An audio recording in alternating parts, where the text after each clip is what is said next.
the Japanese actually invaded and occupied a small chain of Alaskan islands early in the war.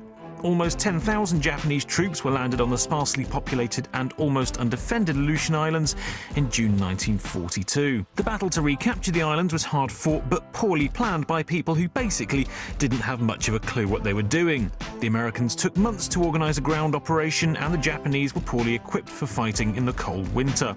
Poor intelligence meant that American bombers spent weeks pounding positions that had already been abandoned.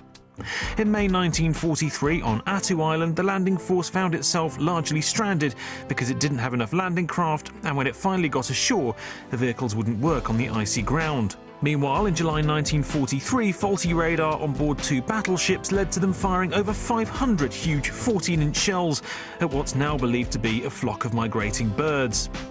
Then in August, when a huge ground force of over 30,000 men eventually staged a landing to recapture the island of Kiska, there were no Japanese left, although over 300 friendly troops were still killed by friendly fire, booby traps and the cold.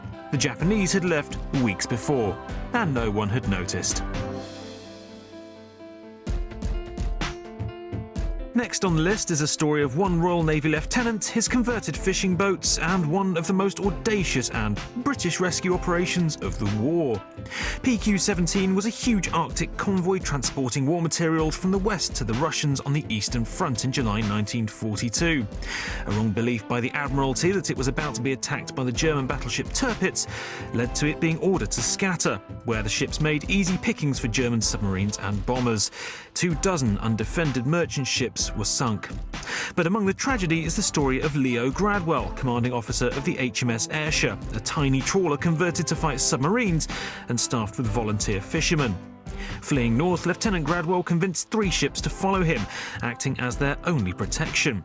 The ragtag convoy quickly got stuck in the Arctic ice, a clear target for German ships and planes. So Gradwell cracked out one of the ship's loads of white paint and painted the ships white. He then unloaded another cargo of Sherman tanks onto the deck, loaded their guns and used them to make the world's strangest battleship, an impromptu and probably useless defence against any German boat that might have come in for a closer look. They were never spotted. But that's not as strange as it gets, because between the 4 ships, no one had a map. Once they managed to break free of the ice, Gradwell was navigating using only a Times World Geographic pocketbook. But incredibly, 3 weeks late, and with just a pocket map, a crew of fishermen and a spot of white paint, the lawyer-turned-wartime Commodore arrived at the Russian port of Archangel. Unsurprisingly, he got the Distinguished Service Cross for his little wartime adventure. May 1940, Rotterdam, the Netherlands. German planes landed on the new Maas River carrying a team of engineers with orders to capture the nearby bridge, but were quickly pinned down by nearby Dutch troops. A team of paratroopers arrived to assist their trapped friends but couldn't break through the Dutch encirclement.